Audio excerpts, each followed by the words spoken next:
Hey guys, Mariana Trench Productions here, and just a disclaimer before I start this video is not intended to shame or harm anyone, but I just thought I'd give you my views and expertise on the topics talked about in this video you can see here. It's sort of hard to explain, but this user seems to cover what they call lore of many different shows on their channel. However, I can confidently say they only scratch the surface of Octonauts. I'm certainly not an expert on any of the other franchises she has discussed, but I know Octonauts and know a lot more about the show, so we'll be correcting mistakes and clearing up questions she thought were unanswered. She answers questions about a bunch of shows on a reasonable level, but when it comes to Octonauts, I know the most and can tell you a lot more. Again, she clearly has more subscribers, views, and support than I do, or I ever will, but it is a fact that I know more about Octonauts than she does, and that's why I'm here.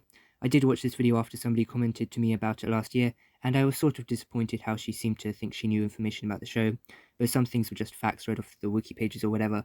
However, I did revisit the video when I saw someone on another platform mention her regarding the new movie. I really hope she doesn't try to break down the lore of the movie because she'll just create more unneeded speculation and spread rumours. I'll try to make my own video about the movie as I said I would, but I haven't had time yet. During most of this video, she just summarises random episodes, which is what the audio described version of the show does. I'd rather people came to me about Octonauts because I can explain everything in detail with all the facts. But again, she's better at talking about other shows, so remember this is just about Octonauts. Personally, I don't follow her, but I'm sure some of you do, and I may get some hate for making this video, but I think it needs to be done. We'll watch through and I'll just comment on what she's saying.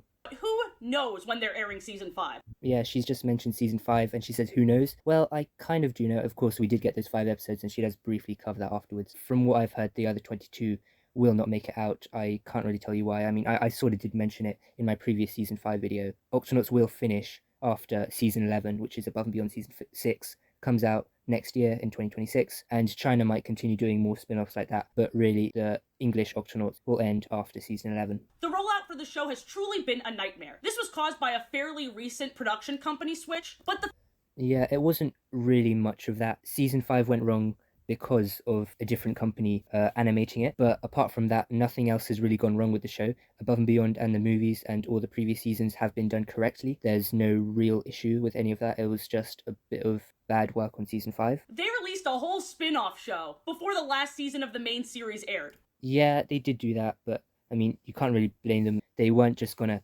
completely stop all their plans for making Above and Beyond just because they couldn't get season 5 out, so I think that's perfectly fine they did that. I mean, of course, I still want season 5 to come out, but it's just not something they would do. According to Wikipedia, they aired the first 5 episodes of... Yeah, they did do this, but I mean, you can't always trust Wikipedia or the wiki pages because they're not always kept up to date or people vandalize them. People like Octonauts News, who I talk about a lot, helps to keep them updated, and this information is right, but they did air the first 5. Before it just stopped for no reason? It wasn't for no reason. I know why they didn't air the other 22. I can't mention that here, but there are definitely reasons. It's just not for no reason that they stopped doing that. On top of that, the first 4 seasons of the Octonauts original series is leaving Netflix on April 30th. But the Octonauts spin-off and many of the specials are Netflix originals. The licensing deals always change, so Octonauts can leave or go, but with the movies and Above and Beyond, they can easily stay as, of course, they are Netflix originals. There isn't much of an order of the show of Octonauts, Above and Beyond, or the movies, so I don't think it really matters if they take the original series off, because it won't really matter. Like, in the Ring of Fire, the only thing you'll probably need to know about is them already knowing the coconut crabs. Even then, it's not much of an issue, so I think it's fine that the original series was taken off. Of course, it's not ideal for people who like watching the original series, but it's not really too much of an issue. Good luck trying to watch anything in order. Not that they even had the original series in order, but still. About the whole ordering thing, I don't think it really matters, apart from a few episodes, like, you know, when they show Sandy the Sea Turtle in the electric torpedo rays and the giant whirlpool. Yeah, she's been shown before. But with Octonauts, it's not really supposed to have much of an order because it was made for television, so for CBeebies. It was the first show, the only show at the time for BBC that was science-based, but it was made for TV. So if you'd on your TV, you might be on episode 17 or whatever, and the ordering wouldn't really matter because some episodes can come before others and some after. There are only a few that are in a specific order, but apart from that, it's not supposed to have a specific order because it was made for television. However, other shows, like, for example, I watch All Hail King Julian from Madagascar, that does have a specific order because it was made for Netflix and all the episodes are listed there. Now, when these Octonauts episodes are on Netflix, I guess the order still can be made so that it makes sense, but a lot of things don't really need to be in a specific order because it was originally made for television. So you can easily watch the Undersea Storm before the Whale Shark because there won't be much difference, even though the Whale Shark was episode 1 and the Undersea Storm was episode 2. It really won't make a difference, so I disagree with what she's saying here. She's also made this video about gifts she received from Octonauts. I'm not sure how much I believe that these are from the official Octonauts, or anyone very important who worked on the show, because she has the Lego Enlightened Gup R, and this is a Chinese product, and it doesn't even come with the box because China doesn't want to get copyrighted or whatever for distributing products that they are not legally allowed to into other countries. I don't think the proper officials would send her unlicensed Chinese merchandise, especially since it even has Chinese writing all over the instructions. But I guess some uneducated person could have just found a bunch of stuff and sent it to her. The other figures and gups aren't even in boxes or original full sets, which is a bit strange, except for the Moose Toys pack. And after the way she talked about Octonauts in the video, including all her swear words, her criticising of the voice actors, the show itself, and even bringing up the problems with Season 5, amongst all the inaccuracies, I'm really surprised the officials would do something like this. It would probably be because somehow she managed to get hundreds of thousands of views, but I really don't know if this is believable. If they sent it to her, does that mean her address is just publicly viewable online? I really don't know that either, but whatever, I thought I would just share this because it's a bit suspicious. I could make the same video as her and do it a lot better, but not even get half the views, so it's all really about publicity and less about knowledge and expertise. In fact, this video isn't far off being a lore video itself, because I've had to fix lots of information and tell you guys new things. This hero led a mission all the while he got struck by lightning, eaten by a clam, stung by jellyfish, was hunted by barracudas, almost ran out of... Yeah, she's just sort of summarising what happens in this episode. She does that bit more, so later on I'll just skip past those bits because there's just no need listening to it. And not once did he ask for help. Instead, he focused on the safety of the manatees. Quasi is seen as very reckless, which sometimes gets him into trouble, but it's also an amazing quality because he is the first to jump head first into danger. Yeah, she's sort of just summarising what would be on the wiki pages for each character, just general stuff about the characters that everyone knows, so I don't think it's really necessary. He's very scared of spiders. He is a pirate. Yeah, she missed that Captain Barnacles is afraid of tight, closed-in spaces, claustrophobia, but she did talk about Quasi's fear here. About Captain Barnacles' fear, I don't really think they needed for him to have a fear like that, because as they've shown in the original series, he is not really afraid of anything, so I think it was a bit of a flaw about him being afraid of closed-in spaces. I think she does talk about that a bit later on, though. Many fans of the show think Quasi is trans because of a typo in old books that uses she/her pronouns for Quasi. Yeah, about the books and the show, they can't really be seen as together because they tackle very different topics, because the books are a lot more about fantasy and stuff, where the show is very fact-based. The only things that have carried over from the books are, of course, the characters, because otherwise it would be a completely different show if the characters were different. That is mostly, of course, there are the gups as well, but the animals definitely change from the books to the show, so you can't really compare the books with the show like that. Peso is Latino, and the UK version is not superior. Okay, yeah, I completely disagree with this. Need I remind you, the television show is based on the books, which were released in America first. Okay, so yeah, the books were released in America, but of course the books didn't have voices, so I don't think it really mattered. And then I did listen to an interview with Paul Panting, the UK British voice of Peso, and he went into the audition for Peso, and he asked the production team or whatever if they wanted him to do a Hispanic accent because the character's name was Peso. Silvergate Media and CBeebies and Dave Peacock were saying what we don't want here with this character Peso, because we were kind of creating it in the UK. What we don't want is someone doing a COD South American Speedy Gonzales voice. So we definitely want to go away from that. So there's no clue in the name, Peso, and I think that's probably something else that you might think about. So I just looked at Peso and looked at the size of him and looked at him as this kind of cute little penguin, and there was a brief in front of me talking about him being the sort of the medic. So I kind of thought he's very particular, but he's a bit nervous. So almost like he's almost the way the child views the show in a way. He represents them. But I also just saw this little quite buttoned up character with a tuxedo almost, how penguins have that thing. And I just thought he's a quite particular, slightly uptight, small public school boy. So that's kind of how that voice came about. So very kind of incongruous, really, as so many of the characters are in Octonauts, and that's what I love about it, really. It's not, you wouldn't necessarily think that voice would come from them, And they said no, they wanted the complete opposite of that. They wanted a cute little British Peso. So that's what he did. And when the US dub came out, of course, they like doing change for when they change things for different countries. They always like changing voices and stuff. So they changed Peso and Dashi. I mean, Dashi was Australian and they made her American, even though she's still Australian, which is a bit weird. They also wanted to change Captain Barnacles' voice, but they didn't manage to do that. But yes, Peso, they wanted Peso to be the complete opposite of Hispanic. So yeah, I really disagree with what she's saying. I much prefer this.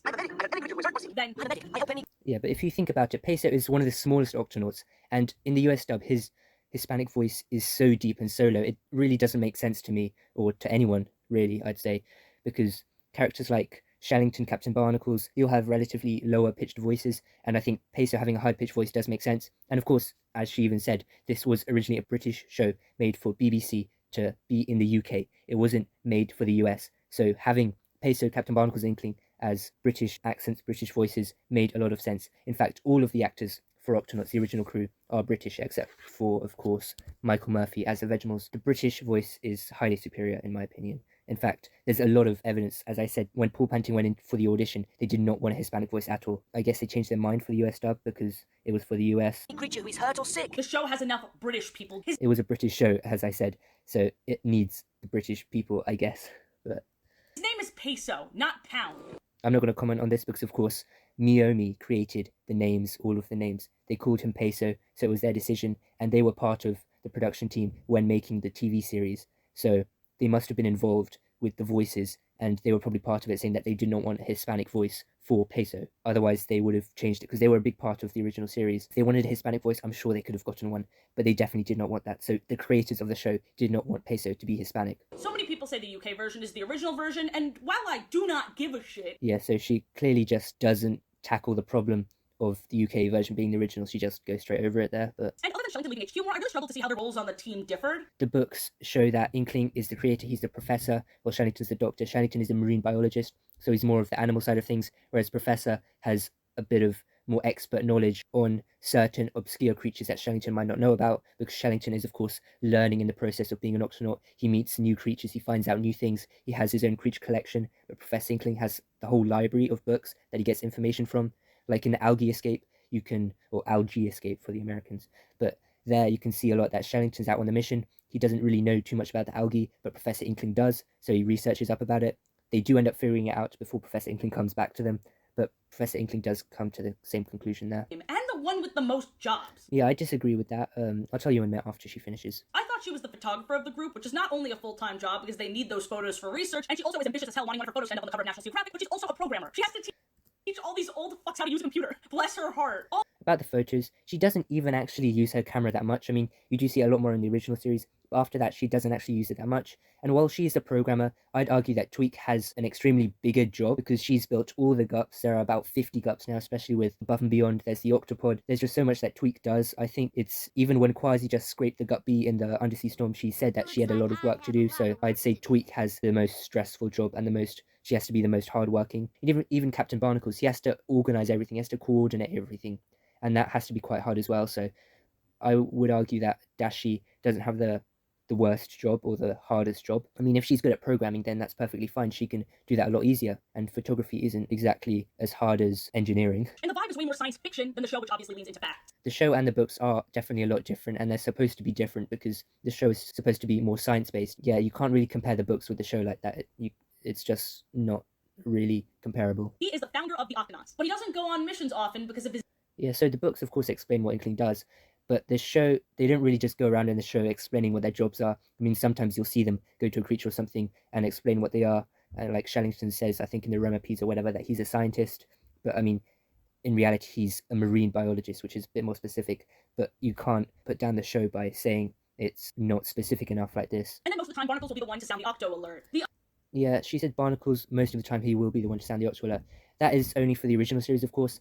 It only really happens until the first 3 or 4 seasons. Towards season 4 and in season 5, the movies, except for the Great Barrier Reef, the other crew members do sound the Octo alert, and of course, Above and Beyond, the Octo agents sound the Octo alert. So it's only at the very beginning where Captain Barnacles actually sounds the Octo alert himself. I just thought I'd mention that because I'm sure most of you know that anyway, but she didn't bring that up. Peso the medic for a good long while was only seen giving out bandages. I disagree. Even in season 1, he doesn't always do bandages because, of course, in the Oarfish, when the Oarfish had a cold, you can't give the Oarfish a bandage or whatever, so there are always different scenarios. Just a common thing is animals getting injured or, physically hurt, so Peso does have to give them a bandage because, of course, what else does he give them? Peso has to treat an injury on a great white shark who was just trying to eat him. Peso helping the shark, I mean, they're the Octonauts, they have to help all the creatures, it's their job, so no matter how big or scary or whatever the creature is, they always help the creature, so I think that's just expected for Octonauts. I don't think it was really anything too significant, but okay. Leafy sea dragons that were accidentally taken back to the pod when escaping as kelp almost got chopped up, sauteed, and eaten by Quasi. But luckily... Yeah, again, she's just summarising an episode that we've already seen multiple times, so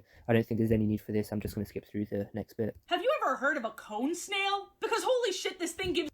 Okay, so she talks about the cone snail here being something many people wouldn't know about, but a lot of Octonauts episodes have animals that people wouldn't necessarily know about, like the siphonophore or whatever, but I really don't think a cone snail is too special compared to other episodes like that. I finally know what this thing is that's... Yeah, so she didn't even really know about the show Octonauts. She had to do a lot of research for this, even then she did get some things wrong, as we've uncovered, but yeah, the octopod. They have slides to get to the launch bay.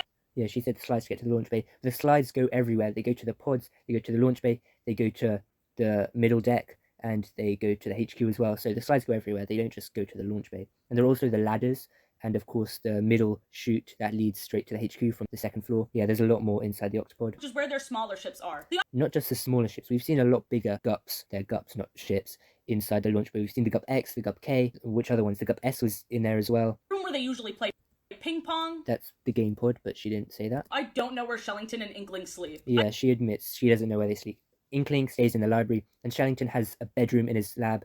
You can see that in multiple episodes, even in the Ring of Fire, in the Blue Whale Rescue at the beginning. You can see that. And then she goes on in a bit, but there's also the kitchen, but she didn't mention that. For Shellington sleeping in his lab. Yeah, she didn't have an image of the bed here, but he does have a bed there too. That leaves one room remaining. The medical bay where Peso tends to sick or hurt animals. I forgot Yeah, there isn't just the sick bay. I'll talk about that. But yeah, kitchen. about the kitchen and the headquarters. There is actually another small storage room seen in the Bullfrogs episode in season 5. But of course, she hasn't seen any of the season 5 episodes because 22 of them are in Chinese.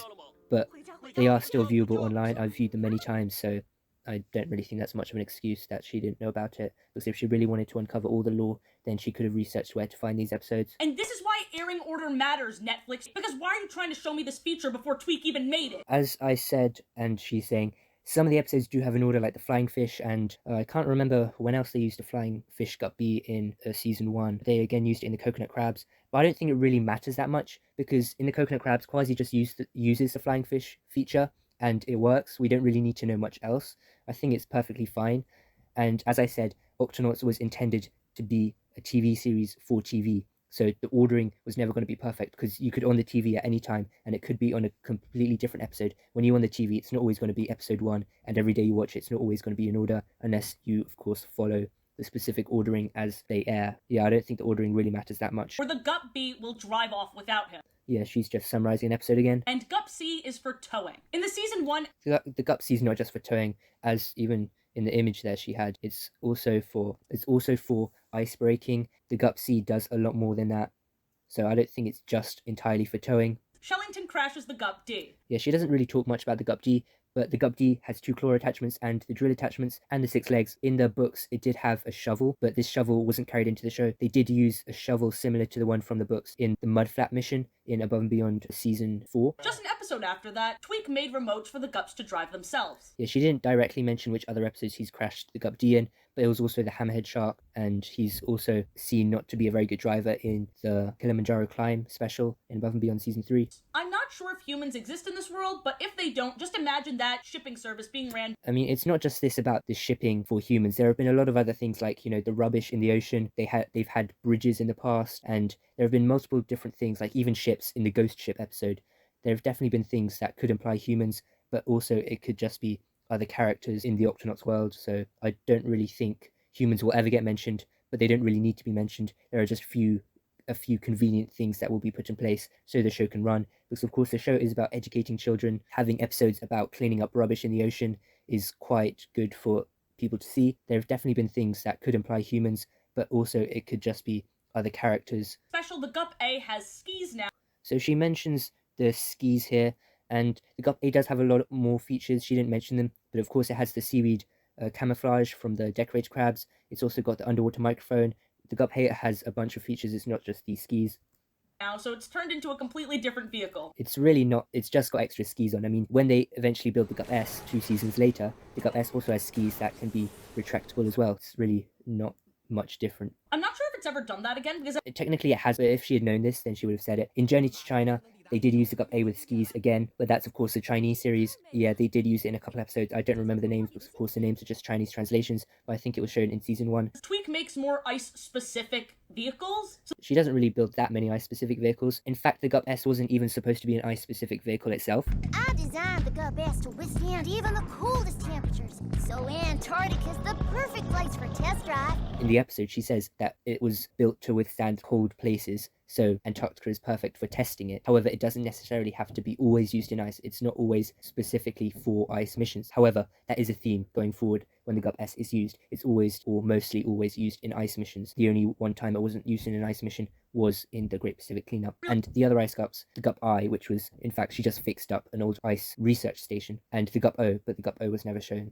So there aren't really any other ice gups, I'd say. Dr. Inklings, there are so many gups they ran out of letters. Okay, yeah, about the gups and running out of letters. They planned to make all the gups, I guess, for this series. So they have gups for gups A to Z, except for gup N, which she does talk about in a second. They do have other things along the way. They have Octomax suits, Octobots, the Octolab, little things like that. I did make an all gups video with all the vehicles made, even including Above and Beyond. Of course, Above and Beyond has its own gups, the Terra gups, and in the original show, they wanted to make all the gups, so they created concept art of, the gup J, the gup L, the gup U, the gup Y, the gup T, but those were never actually shown in the show, even though they're concept art and some merchandise was made for them, because of course Octonauts took a different turn after season 5 in the movies, and they didn't really have any place to put these gups because they wanted to do Terra gups for Above and Beyond. Yeah, those gups never got to be shown because there was just no space for them. The only one we fully know nothing about is gup N. That's because N doesn't actually exist, otherwise there would be concept art about it. All the others have things about them, but N doesn't exist, that's why we know nothing about it. Concept art or had toys released for them. All of the gups have had merchandise released for them, except for Gup Z, which was in the show, so that makes sense. So, I mean, all of the Gups have concept art except for N. It's just all of them also have merchandise in some shape or form. The Gup J and L only had Gup speeders, they didn't have full-on items like the Gup U here. In fact, the Gup W had a full-scale item, but it just didn't have a Gup speeder, so they have all had merchandise except for N and, of course, Gup Z, which was only in the show. So there's an Octonauts themed Baskin Robbins in Korea. Octonauts is very popular in Korea, so there's lots of different things like this. Even in China, there are lots of different parks and stuff for Octonauts. I've seen lots of videos, so yeah, this is nothing out of the ordinary. Why'd you start with the letter F? Yeah, about the Gup F being the Gup F. In the books, they had Gups A to E. I mean, they even showed G, but for the Gups A to E, they had already been created, so when the show started, they had to use those Gups because it was part of the book. For the episodes, they wanted to create a Gup, maybe that could help them in the sailfish, and then they, of course, brought it back in the artificial reef. They decided to go with F because it sort of works for like the first Gup or whatever. That's why they fitted it in. And I think it's fine that Tweak started with the letter F, and it doesn't really make much difference because as the series progresses, she doesn't go in order at all. We don't see Gup G right after this. Gup G appears in season 5, which is 5 seasons later than season 1, or 4 seasons later. But we see Gup X, which is right at the end. We see that in season 1. Then in season 2, we get Gup V, Gup S in season 3. Season 4 was H, we go back to the beginning, and then I, and then K. So that's quite close together, but even then, they jump around the place with all the different Gup letters. According to the wiki, F stood for first. She can't really believe this, no one can. The wiki and Wikipedia is just written by people online. There's been no indication that the Gup F stands for first, unless of course somebody contacted the officials, Miomi or whatever, asking what it means, and they just gave an answer like this. But this has never actually been revealed in the show or any books or whatever, so you can't really trust that too much. So she gets the idea that they should go to the old... She's just summarizing episodes again. The only 3 that knew about this old octopod were Tweak, obviously she's the one that brought it up, Barnacles, and Professor Inkling, meaning they were the OG team that started the group. She can't be fully sure of this. We know Professor Inkling started the Octonauts. Quasi and Peso didn't know about it. Dashi, Shellington didn't seem to comment there, so we don't know if Dashi and Shellington were there before. I suppose Captain Barnacles would have to be there to be the captain of the crew, and Inkling, of course, is the founder and Tweak builds them, but we don't know if perhaps the captain and Inkling met Dashi and Tweak together, or somehow Tweak and Shellington or whatever, so I don't think those 3 can specifically be said as the original team. The Vegemals, of course, came afterwards, in the new Octopod, because they were seen on the side of the Octopod, the orange one, not the grey one. The old Octopod looked exactly the same, it just had a lot of glitches in the system. It was also grey, actually, but in all the images they showed it was grey Octopod, so it was different looking. Look at this. Season 2, there's Octonauts, Autobots. Octobots. They actually call it the Octomax suit, but whatever. Yeah, Octobots are a different thing. The Octomax suits, she didn't mention this, but there are multiple. There's the green one and the blue one. There are many in the Octo Repair Station. There are also some in the Reef Base, and the Octobots, she does come to that later, I remember, but there are only 4 of those as far as I know. I mean, they do show them in the Reef Base, but they're also in the Octolab, so you could say there are more than 4 Octobots, but they never really show them in the same place at the same time, so they could be the same, or they could be duplicates of the Octobots. I love cartoon logic. Season 1 was very different. They had a lot of different ideas. Season 1, there was definitely a jump from Season 1 to Season 2, so you can expect there to be a lot more quirkiness in Season 1. But a page is missing. And because the Octonauts... She's summarizing things again. Peso's cousins are the Adelie penguins and the Chinstrap penguins. She forgot to mention that they're also the Emperor penguins, seen in Season 4. His older brother Pogo that was only mentioned once and we never see him. And she mentions Pogo, but again, when Pogo is mentioned in the series, there are a lot more family members mentioned at the same time, so I don't think it's fair just to mention Pogo like that. I even brought it up for us to see. Pinto, Pogo, Pinata, Grandma Perdita, Uncle Pepe, Aunt Pepita, Cousin Petina. There's so many of them. Yeah, so she didn't mention all of those, only Pogo for some reason, but she probably just read that off the wiki anyways. Instead wanting to hang out with Quasi because he's cool. Summarizing episodes again. Who's also a researcher, and Shellington She's not a researcher, she's a marine biologist, just like Shellington. Kelp Forest Mystery. We meet Dash. It's called the Kelp Monster Mystery, actually, not the Kelp Forest Mystery. The Kelp Forest Rescue is a different episode, and so is the Giant Kelp Forest, but yeah. Little sister Koshe. A very different pronunciation to what I know, Koshi, or Kashi, as Captain Barnacle says. Peter Pan, I got a better idea. Yeah, they make Dashi and Koshi American in the US dub, when they're actually both Australian. They've said it in the show multiple times, so they should really have Australian accents, like they do in the UK version. Every pirate we've seen in this show has been a cat. So Of course, every pirate has been a cat, because Quasi is the pirate cat, he's the center of all this. If they had pirates who were other characters, it wouldn't really make too much sense, because it would be less centered around Quasi. However, all the pirate episodes are centered around Quasi, so it makes sense that they are all cats. Even in season 5, we see pirate cats again, different ones, and Quasi always comes up with the stories of these different pirate legends, so it makes sense to cats, because his grandfather would have told him about this, and his grandfather would also have known about other pirate cats like that. they're his crew. What a journey, I'm tearing up. What's next? Yeah, so she does mention that. However, what she doesn't mention is that in Above and Beyond, Quasi actually does join Calico Jack when Calico Jack becomes an Octo agent, and they do go off in the Gup R together to sail the Seven Seas. Yeah, they do eventually go together, although in the original series, Quasi does decline. She doesn't talk about the Great Penguin Race. She does slightly go over it before with the Gup A skis, but apart from that, she doesn't. And the Very Vegetable Christmas, she doesn't talk about it much here as well. It might be my favorite Gup, in all honesty. Despite it looking a little bit like a tank, Yeah, it's supposed to look like a tank. That was sort of the idea. It's very much like a tank, but yeah. with a bunch of other polar bears that traveled really far distance She only shows 3 of them in the image here, but there were 4 polar bears. The other one was from Russia. program, and they even programmed Vegiebots to cook like the vegetables do. The There's only one Veggiebot. She does pluralize it, but again, there's only one Veggiebot. Wellington and Dasher were going to study for a week away from the other Octonauts.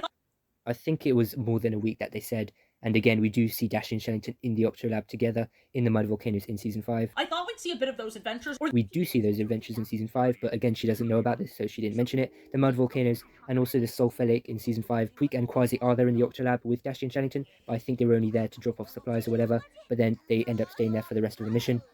There are other Octolab episodes in Season 5, the Zombie Worms and the Scalyfoot Snails, although those aren't directly related to Dashi and Shellington being in the Midnight Zone. they're gatekeeping it from us, and I understand why. In the Yeah, no, she's wrong with that. It was clear in the Mud Volcanoes that Dashi and Shellington were in the Octolab, and it was a continuation from the Mariana Trench adventure. Gup S, which has a narwhal-like drill. Yes, because all the Gups are based on animals, and the Gup S is based on a narwhal. The only inaccuracy is the tail, which is shaped like a fish's tail, going in and out from left to right. However, whales like the Gup C have the tails going up and down, so that's the only inaccuracy. But yes, the Gup S is based on a narwhal. All the Gups are based on animals, the Gup A being an anglerfish, the Gup D being a manta ray or a crab, the Gup G being a salamander, the Gup H being a dragonfly, the Gup I being a water bear. All the Gups are based on real-life animals. So Polar Scouts quite literally trained barnacles for the Octonauts. Yeah, I don't think the Polar Scouts really trained barnacles too much. Barnacles did train others. They can't really train Barnacles to be the captain of the Octonauts because he does very different things on different missions, so the Polar Scouts wouldn't cover all of that. And meet Professor Natquick. Back in the Polar Scout days, Natquick I'm not sure what's wrong with the colouring on this image, but the hue's been changed. Professor Natquick's suit is not that colour, it's a lot more green. I don't know why it's looking red there. The Gup I stands for ice. And also, I don't care. Either make all of the letters stand for something, or just make it random. The Gup A lot of the letters do stand for things, but of course they can't get it always right because Gups A to E were already created, and so is Gup G from the books, and the Gup F is kind of for first. So a lot of the Gups do have letters that they stand for, but when you get to the last few Gups, it's harder to make them stand for things because many of the letters have been taken up. Looks like for the Gup Q, what can you really make that stand for? Just doesn't really work too much. I think it's fine that some of them do have things they stand for and some not. It also allows fans to speculate what they do stand for. in the brand new Gup G. This Gup also appeared in Season 5, and unfortunately I can't find that episode anywhere. I find that episode all the time. It's quite easy for me to find Season 5, the Chinese Giant Salamander, where the Gup G appeared. But yes, the Gup G does not debut in the Caves of Sakakton. It debuts in Season 5. It's very clear in Season 5 that Tweak is showing off the Gup G to the rest of the crew and saying all the features of it. I can also tell Season 5 comes before the Ring of Fire, so after Season 4 does come Season 5. I can't tell about the Great Barrier Reef with the Gup W and the Gup P. Barnacles does say that page you can test out the Gup P in the Great Barrier Reef, although it does kind of look like the Gup P is being tested in the Bicolour Fang Blenny episode in Season 5, so I'm not sure which comes first, but Season 5 definitely does come before the Caves of Sakakton and the Ring of Fire. The Gup G is not new in the Caves of Sakakton. They don't say anywhere that it is new. So the Gup G does actually, in the Caves of Sakakton, does come before Season 5. Season 5 was supposed to come in 2018, and so were the movies, to be honest. But even though this movie does actually air. It aired on Netflix before the season even aired in China. Season 5 is supposed to air before this movie in the timeline. It's supposed to come before the movie. These quads. Yeah, they're sort of motorized tricycles, the Gup M's. She doesn't talk about them much, but there are multiple Gup M's. We see a lot of them in Above and Beyond. He's already been in tight spaces before with no problem. Yeah, I do agree with this. As I said before, Captain Barnacle's having the whole fear thing doesn't really work for him because his character is very strong. Even though some may see it as slightly unrealistic, his character is very strong in the first few seasons. So yeah, I don't think this fear was a good idea. She doesn't mention this, but Peso has a fear of the dark. You can tell that quite a lot in the Midnight Zone episodes. He does try to face that fear in episodes like the Midnight Zone, I'm pretty sure, the Spookfish or whatever, the Vampire Squid. Shellington has a fear of heights, as we see in the Pelicans, but she doesn't mention these fears. Dashi and Tweak and the others don't really have many instances where they show fear. Inkling is sort of scared in the Giant Squid episode. They're driving around really fast in the Guppy to get to Irving. He is scared there. Dashi does feel a little bit scared in the caves of Sakakton when they're going to the cave where the poisonous venom tooth is. The Vegemals are scared of a lot of things, so I won't list them all here. It looks like a hammerhead shark. That's because it is based on a hammerhead shark. All the Gups are based on things, as I said. The Gup W, whale shark, the Gup X, horseshoe crab. Even though we're running out of letters, it's still really cool tech. I think the idea was that as the series progressed, they'd introduce more and more Gups for all the letters. So I think it's perfectly fine that they're going through all the Gups. Unfortunately, we didn't get to see Gups J, L, U, O, Y, and T. I think if there was an original Season 6, not the Season 6 as we know, which is Above and Beyond Season 1, they would have probably shown the Gup O and maybe the Gup U, and then afterwards maybe the Gup T and the Gup Y in a Season 7, and then finally the Gup J and L in Season 8, because the Gup J and L seemed to be the Gups that were last minute ideas. They were the last Gups to be created, probably. We're resorting to numbers now. Yeah, I think that's perfectly fine that there are different names. I mean, they didn't necessarily need to have names of 1, 2, 3, 4, and 5, but I think they did that to differentiate them. Of course, the Gup X has 3 parts, the Gup Q has 4 parts. A lot of the Gups do have different sections to them, so I think it's perfectly fine. I think the Gup Z, or Gup Z as they call it, is the whole thing combined. All of the Gups individually are just little parts of the Gup Z. Altogether, they are the Gup Z in total. That's the next special. It's not the next special, actually, because the Caves of Sakakton came in August of 2020, and then came the Great Barrier Reef, which was the second special, in October, and then the Ring of Fire in March 2021. So the Ring of Fire is the last special. It's the end of the original series, the end of the original Octonauts, and the Great Barrier Reef does come before that, but she didn't seem to know that. Skipping to the end, the Gup Z's have a Z button that causes them to combine and form the Mega Gup Z. What she's got here is not the Mega Gup Z. The Gup Z button doesn't make it form the Mega Gup Z. They connect to each other in the transformation mode. That becomes the Mega Gup Z when it looks like the vent shrimp, as Shellington said. And then this is the Gup Z Mantis Shrimp mode. It's a different mode. It's not the Mega Gup Z exactly. So when they press the Z button, it becomes the Mantis Shrimp mode. It's not the Mega Gup Z. It was already the Mega Gup Z before she pressed the button. So she got that wrong here. The musical episode, The Great Barrier Reef. I wouldn't really call it an episode. I'd call it a special going on to a movie. It's 45-ish minutes long, while the others are an hour and 15 minutes. So it's half an hour shorter, but it's still double the length of a normal special. So I do consider it a movie, but that's up to you. It was originally an Australia theatre special that they showed. Then it went so well, they decided to make it into the show. They made it into the show. They animated it, of course, and they changed the story slightly and added a few things. That's why I guess it's shorter, because originally it was for a live show in Australia, and it sort of had a set story length, so they didn't want to make it too long or too short. She didn't mention that it was originally a special show, live show, shown in Australia. We see Gup W. This image she's got is actually from Season 5. I'm pretty sure, yeah, you can see the Octobot down here in Peso. This is from the Bicolor Fang Blenny episode in Season 5. Season 5 does have about 3 or 4 episodes with the Gup W, the Hawksbill Sea Turtle, the Bicolor Fang Blenny, as I mentioned, the Watchman Goby and Blind Shrimp, and there might be another one that I've forgotten. It looks like a whale. It's a mobile... Yeah, again, it looks like a whale because it's based on a whale. Well, actually, it's not. It's not. It doesn't look like a whale. It's not based on a whale. It's based on a whale shark, which is a fish, not a whale, which is a mammal. So she did get that wrong. It looks like a whale shark because it's based on a whale shark. As you can see, the back fin is like the fish tail. As I said before with the Gup S, it goes left to right. However, the whale tails go up and down. That's just a science thing. With nurse robots. There's the nurse bot and the bandage bot. They're not both nurse bots. The goofiest musical I've ever seen. And I think it's nice that the crew do get to sing. Captain Barnacle sings, although it's not actually Captain Barnacles. It's not Simon Greenwell. It's another Simon Foster, who sings, who's actually the husband of Teresa Gallagher, who is the voice of Dashi in the UK version, of course. This is all the UK version. The UK version does the original voice. I will say this now as well. She puts down the UK version a lot. However, the UK version has Paul Panting not only voicing Peso, but Tracker 2, and in both versions, the US and UK. So Paul Panting is needed because he does voice Tracker in the US version, and she's clearly fine with Tracker's voice. So I think there's no need to put down Paul Panting or Teresa Gallagher for their voices in the UK version, because I do think they are a lot better as well. As I was saying, Simon Greenall doesn't actually sing. Rob Raxtor as Quasi does sing 2 songs, Pirate Pie and Briny Blue, and then Paul Panting as Peso. I'm not going to talk about the other guy, Wayne Grayson. Paul Panting does sing a couple songs, well, it's sort of really one, but then the reprise of that song. Shellington doesn't get a song. If you remember, there was the A to Z song that he does sing there, so I count that Shellington's got a song in the Octonauts universe. Inkling doesn't have a song. Inkling and Tweak do get singular lines in the finale song a little bit. I wish they had their own songs, but that's fine. Dashi herself doesn't get a song, but as I said, Teresa Gallagher voices other characters too. So she does voice Corey in the special, and in that special, Corey does a lot of singing, so you could say that Dashi does sing because it's the same voice actor. Corey sounds a lot like Koshi. You can kind of tell it's the same voice because Koshi sounds like Dashi, and Koshi also sounds like Corey. The Vegemals don't get their own song, but the Vegemals have their own special song. I've even made a video for the Vegemal song, all the times it was sung. It's very nice, especially when Michael Murphy does it. Why was there a Vegemal in an Octonauts satellite? I can't answer this question, but I have to say she didn't mention this. The Octo satellite does come back in the Solar Storm.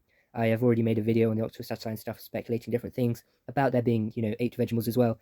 Only 5 are shown in the movies and Above and Beyond. I won't talk much about that here because I've already made a video about that. Please check that out because I do talk a lot about the Vegemals and the satellite itself there. Can they at least follow it up with something equally as silly? Like, have the Vegemal be like, oops, I accidentally pushed the musical button. Yeah, Octonauts would never really do something like that, so I'm happy that they didn't put that in. What she just said, I think it's perfectly fine how they did it. They didn't say much about the satellite, of course. Then again, I think they would have shown it, more of it, if there had been more of the original series maybe or whatever. But when Above and Beyond came on, different people were running the show, so it sort of changed, and a lot of the ideas that were for the original series had to be changed or were forgotten. They say they're all the same, which is very rude. In the show, in season 1, they have quite a few Vegemals, a lot of Vegemal clones actually. In the Orcas is an example. I do talk about this in my Octo Satellite video, as I said. Check that out. They have Vegemal clones, so they have a couple Tominos, a couple Kodishes, and stuff like that in the Orcas episode. And then there's even a Barrett Kodish hybrid in the Midnight Zone episode. As season 2 progresses, they solidify it with 8 Vegemals only and no duplicates. As I said, season 1 was very different, and season 2 was definitely a step up to it. I said that earlier. They did confirm 8 Vegemals in season 2 in the Very Vegemal Christmas, and one being the same as Tomino, just in green, one the same as Barrett, just in blue, and then one similar to Gruber but slightly smaller and in a different shade of purple, more of a bluey purple, so I guess indigo and violet for that Vegemal and Gruber. But throughout the series, they learn more English. Yeah, no, Vegemalese, it doesn't really change. What they did was, in season 1, you couldn't really understand them at all. That's how they were going with it. From season 2 to season 5 in the movies, they did have English words in there, so we could also understand it. It was still Vegemalese, though. The other members of the crew weren't supposed to understand that, even though we could. Shellington was only supposed to understand it. I think it was just so it would help us when they were speaking. Of course, some of the episodes, like the Bullfrogs, are centered around the Vegemals, so they need to speak a bit more English so we can understand what's going on, because Shellington can't always be there to tell us what's going on.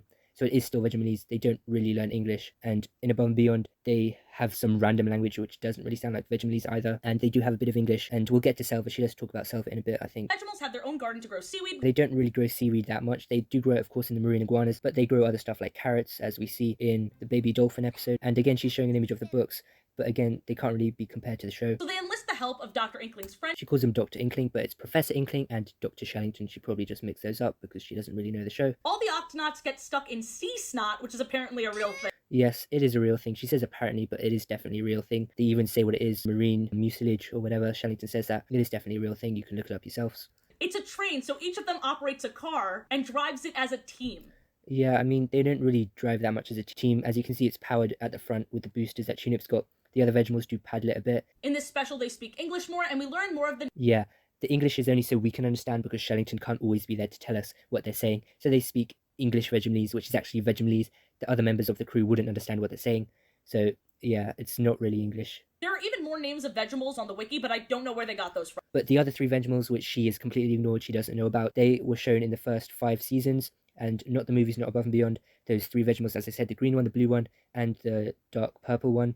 They never came back. We never got names of them. They never really had real names from the production team. Where did Vegemals get fish for the fish biscuits? Just because they're fish biscuits doesn't mean they have fish in them. They're called fish biscuits because they're fish-shaped, if you look at them. That's why they're called fish biscuits. There's no indication that they actually use fish in them. They're just fish-shaped. Sir, Dr. Inkling exclaims, Again, not Dr. Inkling, Professor Inkling, and then Dr. Shellington. Tweak glowing in the dark. And Yeah, we know this is not true. We see Tweak in the dark multiple times, and she does not glow. This is, again, just a thing for the books. also this image. Yeah, Peso, the one with the shiny teeth, it just went off the screen. But basically, Peso does brush his teeth. We can see that in one of the episodes, the jellyfish bloom.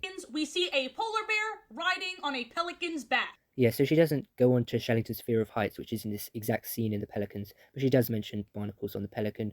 I don't really think that's too much of a problem, but We see other bears. yeah, she doesn't really go into the spin-off series much above and beyond. Why did polar bears evolve in this way? I think just because the original crew were made from the books and then they went into the show, all the characters that were polar bears, cats like Calico Jack, other penguins, sea otters like Pearl, other bunnies like Ranger Marsh, other dogs like Koshi, I think they were all sort of humanoid because of the Octonauts themselves, and the other characters weren't because they were supposed to be creatures that the Octonauts were helping, and they were supposed to be more related to real life. You can see they don't go much into the science of polar bears, cats, dogs, sea otters, bunnies, Dumbo, octopuses, or whatever, because they're very humanoid and they're very different to the actual facts of real life of those animals. So they don't go into them much. Of course, in episodes like the Arctic Blizzard, they do talk about polar bears a bit, and in the Urchin Invasion, they do talk about sea otters. But I really think that's fine. I don't think it matters too much. But they definitely don't talk too much about the science of the humanoid animals or the main characters of the show. Episode Walrus Pups, we learn about the Polar Scout badges. We don't first see these in the Walrus Pups. It's in a Great Arctic Adventure, actually, that they have the Polar Scout badges. Professor Inkling definitively says unicorns aren't real, but Vegemals are. Yeah. Again, the books can't be comparable to the series. The books are very science fiction rather than the factual information from the series. And the Vegemals had to be carried over because they were the characters in the books, and they carried all the characters and all the gups over into the series. Unicorns aren't real, as he says, which is good because it shows the facts. Because, as I said, Octonauts was the only science show that BBC aired on TV. It was the only one they had back in 2010. So they really try to make it fact-based. The Vegemals for branding. It's adorable. It's attention-grabbing. I understand that. Yeah, it wasn't much for branding. I guess it could have been, but I think it was just because they had a major role in the book, so they brought them. They were characters. They wouldn't really just get rid of them like that. They mentioned trash in the ocean and fishing, so those two sound like very human things, but I don't know. I really don't know if there are humans in the... Yeah, I talked about this a bit before, but there are definitely human aspects. Of course, there have to be so that we can understand problems. Otherwise, it wouldn't really be much like Earth, because humans have had an impact on Earth. So that's why the show tackles these problems so we can know more about them, like cleaning up rubbish. Min, a red panda we've never met that apparently plays a huge role in season 5. I mean, you could say a huge role, but no more important than many other characters, because she only appears in the special, the Chinese giant salamander, so she doesn't appear in any other episodes in season 5, so she doesn't play a huge role really. She's just in one episode, even though it's a special. According to the Octonauts wiki, Min met Inkling when he was stuck in bamboo. Yeah, the wiki, you can't always believe it, but again, this bit is right. She's just reading off the wiki, as I said, for all the information. And she saved him. And she's also a map maker. She sounds awesome. Season 5 sounds fun. But where's Ryla?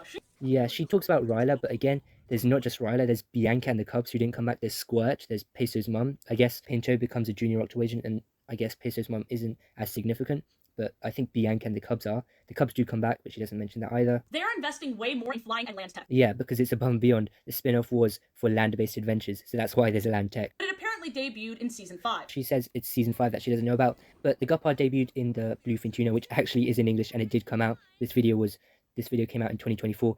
The Bluefin Tuna episode was out in 2023, so she could have easily known about this. It was shown again in the Wood-Eating Catfish, but nothing significant happened. Of course, the Bluefin Tuna was its debut. Comments also say that it can shoot a grappling hook from its nose. Yeah, the Bluefin Tuna again. I actually ended up finding the episode on YouTube. Yeah, she might have found this from my channel, the video, I'm not sure. Detective. When I had it up, it's been blocked now. There are actually 2 more seasons of Above and Beyond. 4 seasons in total. And not only 4 seasons as of 2024, there are actually 6 seasons in total. The 5th one has come out in China, but not out in England yet. There will be a 6th season coming out next year, but she doesn't mention that because she doesn't know.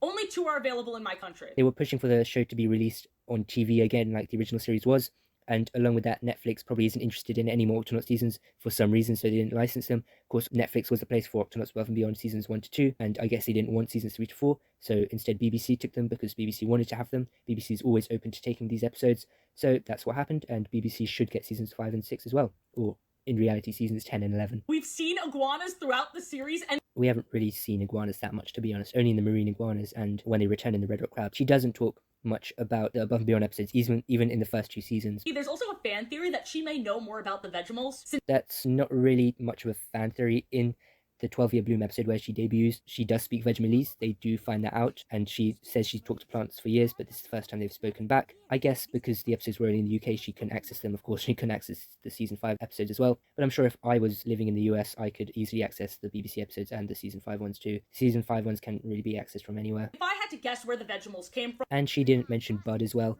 who isn't really a new character. Of course, he was in season 5 as well, but she doesn't know about season 5, so she didn't say anything about him. Devil's Hole Pufferfish episode. She says Devil's Hole Pufferfish. It's Devil's Hole Pupfish episode, so she got that wrong. Desert flooding. Ugh, just not as good as Creature Report. About the Creature Report thing and the Octo Report thing, in the original series, they did have like the algae escape and episodes like that. They were a lot rarer, but there were episodes that weren't exactly about creatures, so you can't really complain. roll into a ball like an armadillo. The Pterogup 2 is actually based on a pangolin, not an armadillo, but she got that wrong. The Octonauts now have multiple task forces working independently, a totally different vibe from the first series, where everyone would drop everything to save the same animal, or sometimes their own dang team. Well, of course, it's a spin-off. They do change a lot, so the Octo Agents do play a bigger role in the series. Because I thought the whole point of the agents were to report trouble wherever they are. No. Yes, as well, but the agents also travel the world, going to different places and help solve different problems. There's even the reef base for a lot of them to stay. So yeah, the Octo Agents don't just stay in their original place. Because of course, Pearl, we don't see her in the Kelp Forest ever again after the Urchin invasion.